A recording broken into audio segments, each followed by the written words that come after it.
Welcome to Spotlight. I'm your host, Amitha. Join us weekly to get inspired by guests who will share their success stories. Our guest today is completely immersed in the arts with a vision towards social change.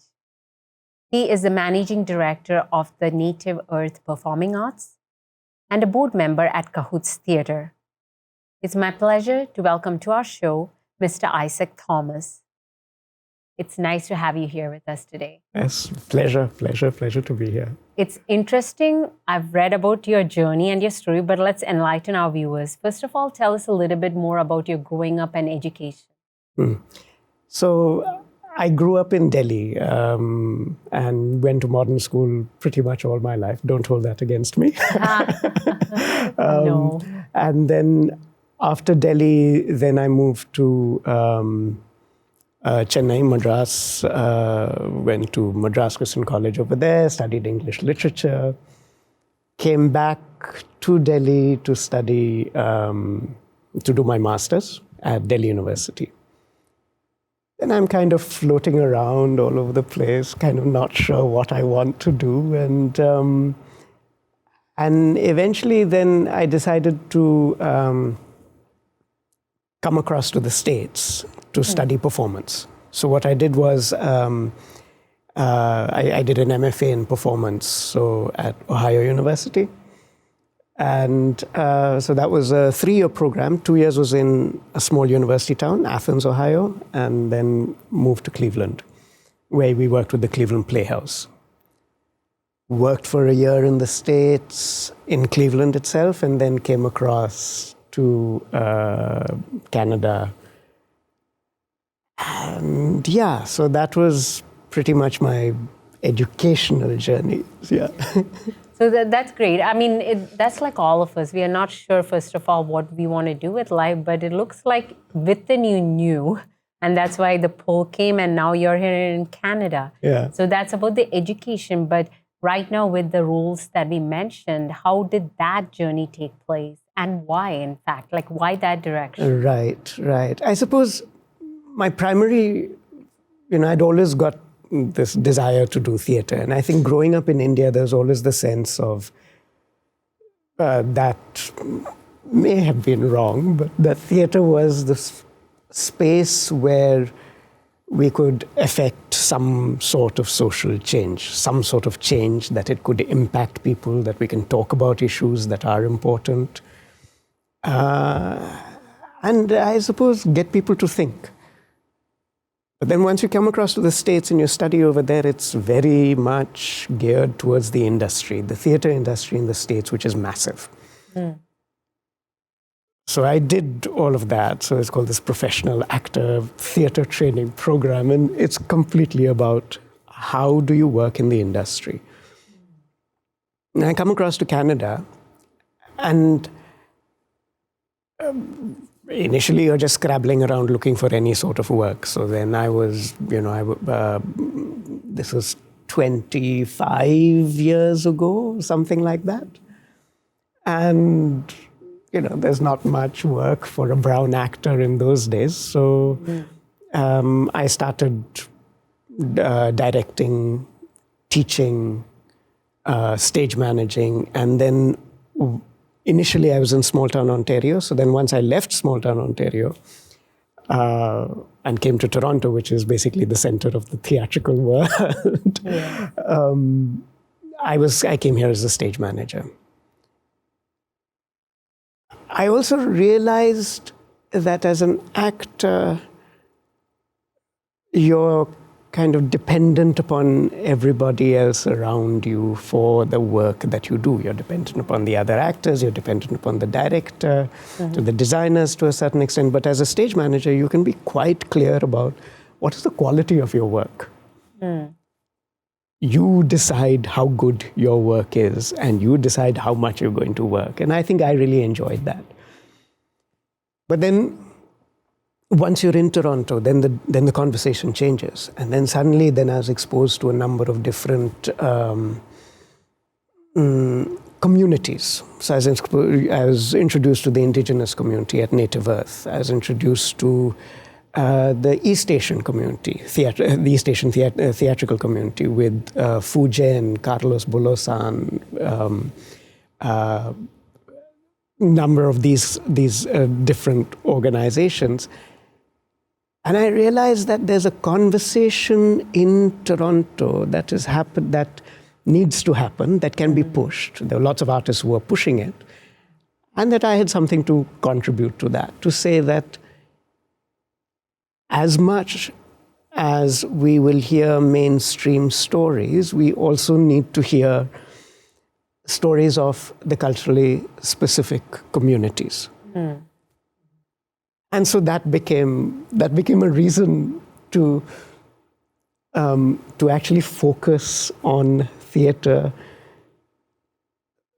so that there was a sense of political change being affected. It wasn't just an elite thing that you are performing for elite audiences. Like the commercial mainstream aspect. Exactly. And so which that didn't was something fall out to you. You were more about, using it for a cause, and you actually found a cause. Yeah. And this is quite interesting, coming from a South Asian background, that you got, what really hit you is when you started getting exposed to the indigenous native community here in Canada, and then you realized your purpose. Yeah. And then you went the theater arts. Yeah. That's great. Yeah. We want to find out more about where you took that, passion, which you newly found, and to where you are here today. Yeah. But before that, let's take a short break.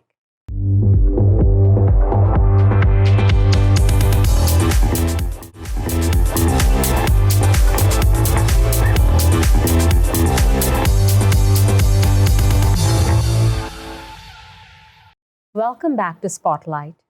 We are talking to an actor, educator, stage manager, and arts manager. He has worked on many Dora Award-winning productions, including one that was nominated for the Governor General Award, Bombay Black. It's with pleasure I welcome back to our show again, Mr. Isaac Thomas. So we heard about your journey thus far. So now tell us about specifically what is similar when you said you found a purpose, when you interacted with the different cultural communities in Toronto, especially the indigenous community.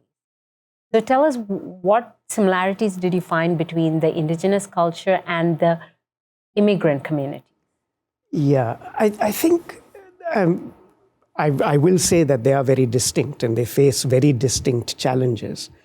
But I did recognize that the importance of what happens with the marginalized community, whether they are marginalized by race or by indigeneity, and there are different ways of marginalization. But the primary purpose for me was to ensure that the cultural voice is heard. So how do you tell your stories? Because it's easy to silence any sort of communities, be they Black, be they East Asian, be they any kind of immigrant communities, South Asian. And the indigenous community, how the indigenous community has been silenced has been particularly egregious in this country. And so I think for me, it's always, we all have various elements of privilege. But it's up to us to decide how we use that privilege. And I think I'm interested in that, to say that, okay, yeah, sure, I have privilege, modern school. You can't get more privileged than that. But it's that sort of desire to do something meaningful in your life, which is great. Yeah. I mean, not everybody comes to that realization, and sometimes people just carry on their life without a purpose, just kind of going with the flow. Yeah. And it's great, like there are people like yourself who are taking a stand for something you believe in. So which is great. Yeah. Well, thank you. I don't know how effective I am at it, but... Well, your work is speaking for itself, right? So to a certain extent, yeah. So Bombay Black was quite a while ago. So Anosh Irani is a famous playwright and write a lot of his work. His Bombay Black, I think, was produced recently again all over the country. And so that was the first production of it. And that was, again, I was a stage manager on that. And I can't even remember what all the awards that they received, but it was a very strong production, for design, for best production. Yeah. So that's amazing to be part of such a, well-received and prestigious production. Yeah. So currently, with all the work that you've done, you have decided to focus on the Native Earth Performing Arts. Tell us a bit more. You are the managing director there. Yeah. So I had stage managed with them several years ago, and then we traveled to Australia and New Zealand with them. So I was then a stage manager, and we took a show that was on tour to Australia and New Zealand, to the Australian Aboriginal communities and the Maori communities in Aotearoa, New Zealand. And that was a time when I began to, really begin to appreciate the politics of the indigenous communities and how theatre in culture in general and theatre in particular plays a role in all of in how they begin to give voice to themselves on an international platform. And I found that really fascinating. So I was going through, various, your various pressures on you at that point in time. So I went to Oise, I did a teaching degree over there. I came out of there and then ended up in the drama school at Young People's Theatre. And I was leading the drama school at YPT for about 3 years. Native Earth then was looking for a general manager. So I said, I know the organization, I like the people over there. There is meaning to this work. Shall I apply? So I spoke to the artistic director at the time over there then. I met her on a streetcar, and she said, and I said, I was thinking of applying, but then, it's late. I don't know, I was just thinking of applying. And the next day, and she said to me, if you had applied, I would have killed you. I was like, what does that mean? Yeah, we would like to know too. Yeah. And then the next day she writes this email and says, we would really like you to apply. I've spoken with a bunch of people and you should apply. So I said, okay, I'll apply. And then I got the position. I said, you shouldn't hire me because I'm not prepared. I haven't done upper level management for any time. But so then I applied, and that was good because we had just moved into Aki Studio, so we had become one of the first indigenous organizations in the country to manage our own space, the urban indigenous organizations in the country to manage our own space. So it was a big move for us. And, so the challenges for myself as moving from middle management to upper management was pretty enormous. And, but now, a lot of changes have taken place in the social, political, cultural fabric of this country. And it's a really exciting time now. Yeah, but it's amazing. Like, you're so resourceful. When you first said, when there was no niche for brown actors, you decided to go into stage managing. And then at this point, you're becoming the managing director. It's quite resourceful on your end to be,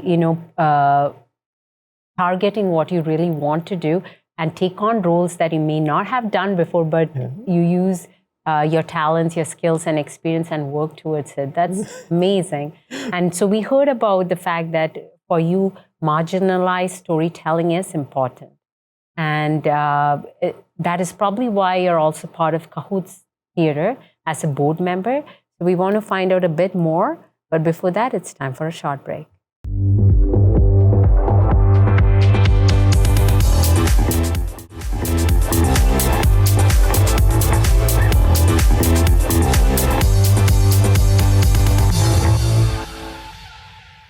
Welcome back to Spotlight. We are talking to the dramaturge who was part of the play that won the Yukon Award for the Best Art for Social Change, Mr. Isaac Thomas. So this is great. So tell us a bit more about your role at Cahoots Theatre. So at Cahoots, I'm on the board of directors over there, and so I have been on the board of directors coming up to 10 years now, maybe something like that. It's been a long time, and so my role over there is it's an advisory board. So the senior management report to us, and we guide them. We're an oversight.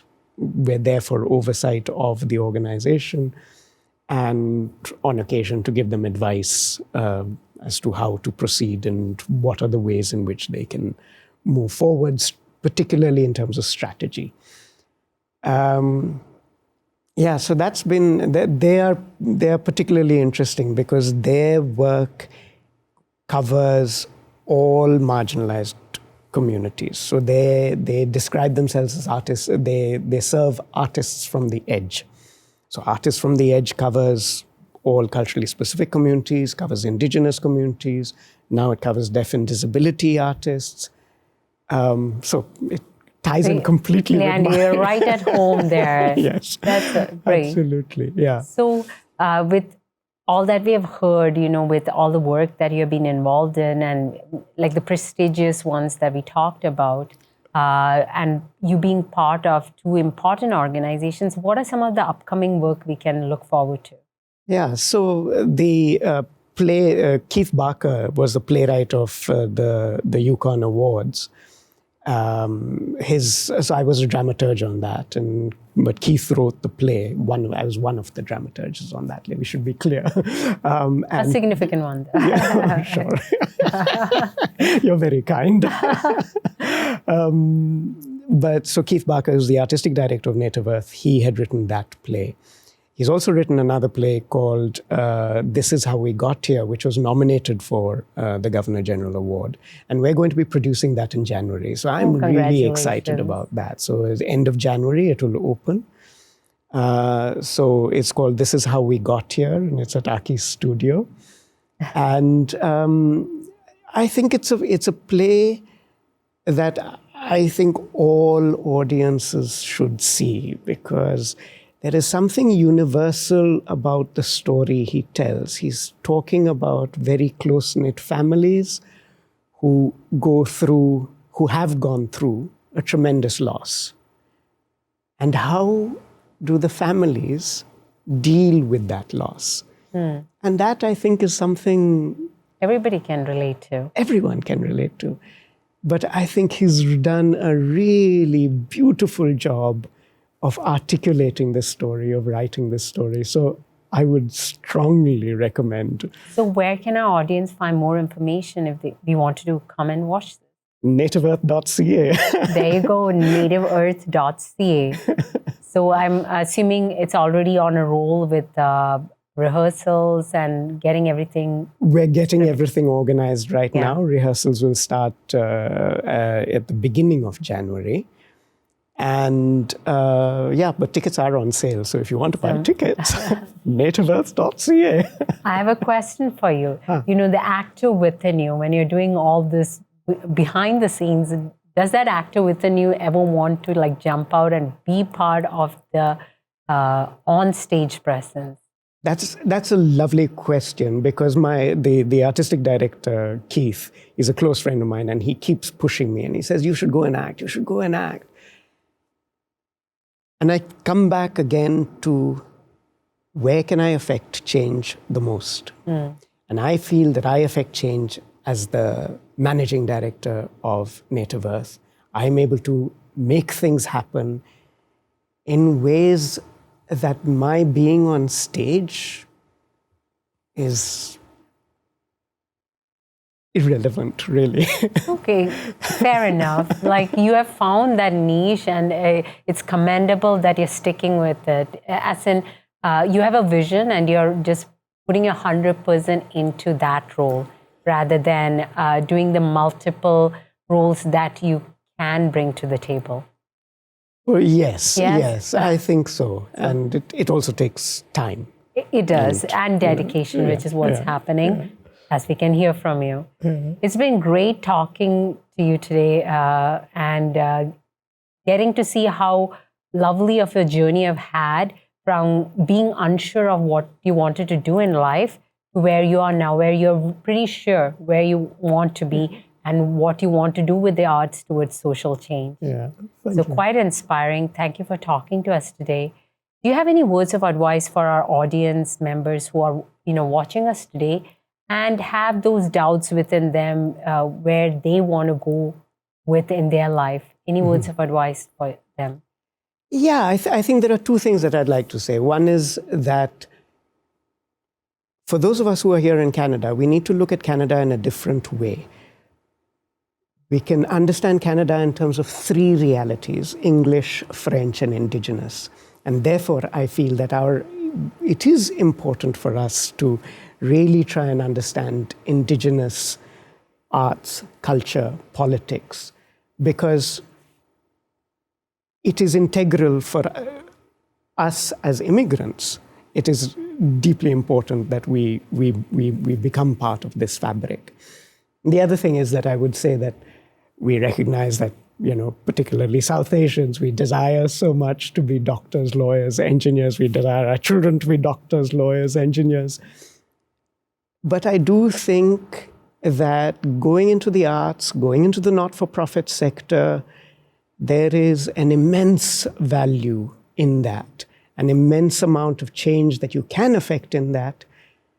And it can also be jumping off points, because for a lot of people, there's a lot of potential for young, intelligent, bright artists or administrators or designers or directors. That the arts can hold everything.